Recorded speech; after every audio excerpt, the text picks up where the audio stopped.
Part 5. I believe in you, my soul. The other I am must not abase itself to you, and you must not be abased to the other. Loaf with me on the grass, loose the stop from your throat. Not words, not music or rhyme I want, not custom or lecture, not even the best. Only the lull I like, the hum of your velvet voice. I mind how once we lay such a transparent summer morning, how you settled your head athwart my hips and gently turned over upon me, and reached till you felt my beard, and reached till you held my feet. Swiftly arose and spread around me the peace and knowledge that pass all the arguments of the earth, and I know that the hand of God is the promise of my own. And I know that the Spirit of God is the brother of my own, and that all men ever born are also my brothers, and the women my sisters and lovers. And that a kelson of the creation is love, and limitless are leaves, stiff or drooping in the fields, and brown ants in the little wells beneath them, and mossy scabs of the worm fence, heaped stones, elder, mullein, and pokeweed. Part 6. A child said, "What is the grass?" fetching it to me with full hands. How could I answer the child? I do not know what it is any more than he. I guess it must be the flag of my disposition, out of hopeful green stuff woven. Or I guess it is the handkerchief of the Lord, a scented gift and remembrancer delightedly dropped, bearing the owner's name somewhere in the corners that we may see and remark and say, "Whose?" Or I guess the grass is itself a child, the produced babe of the vegetation. Or I guess it is a uniform hieroglyphic, and it means sprouting alike in broad zones and narrow zones, growing among black foals as among white. Canuck, Tohoku, Congressman, Cuff, I give them the same, I receive them the same. And now it seems to me the beautiful uncut hair of graves. Tenderly will I use you, curling grass. It may be you transpire from the breasts of young men. It may be if I had known them I would have loved them. It may be you are from old people, or from offspring taken too soon out of their mother's laps. And here you are their mother's laps. This grass is very dark to be from the white heads of old mothers, darker than the colorless beards of old men, dark to come from under the faint red roofs of mouths. Oh, I perceive after all so many uttering tongues, and I perceive they do not come from the roofs of mouths for nothing.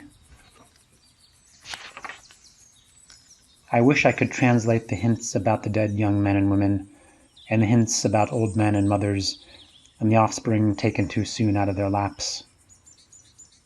What do you think has become of the young and old men? And what do you think has become of the women and children? They are alive and well somewhere. The smallest sprout shows there is really no death.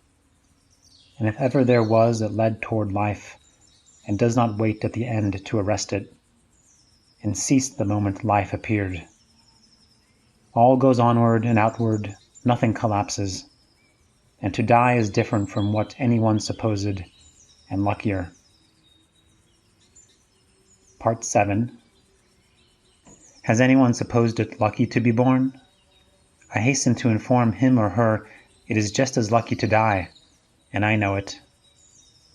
I pass death with the dying and birth with the new washed babe, and am not contained between my hat and boots, and peruse manifold objects, no two alike and every one good.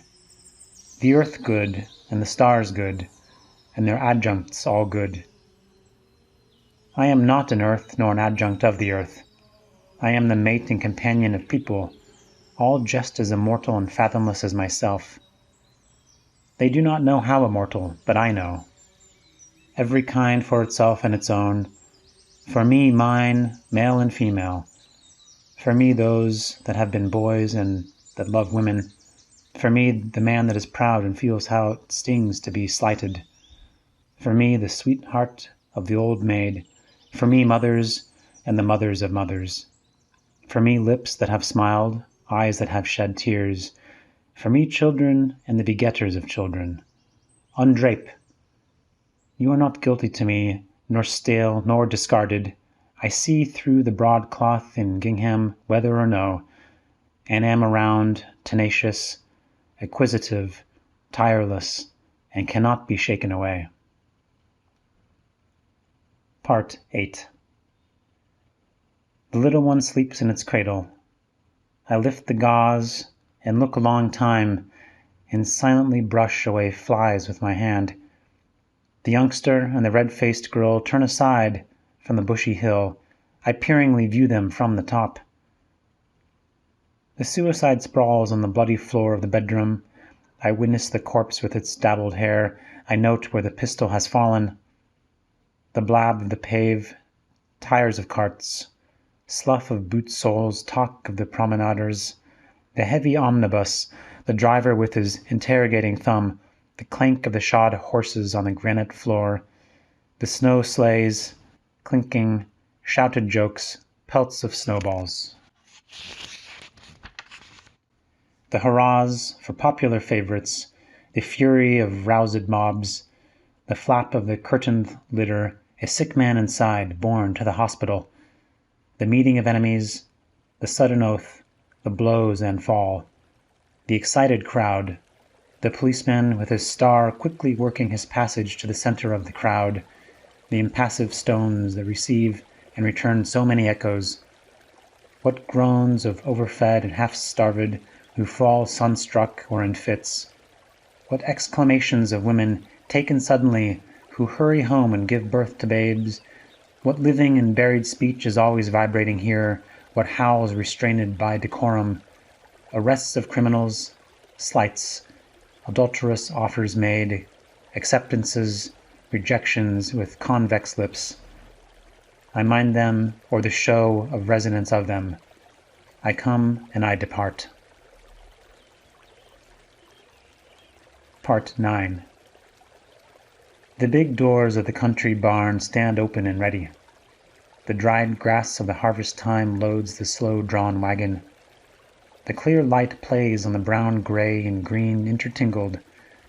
The armfuls are packed to the sagging mow. I am there. I help. I came, stretched at the top of the load. I felt its soft jolts, one leg reclined on the other. I jump from the cross beams and seize the clover and timothy, and roll head over heels and tangle my hair full of wisps.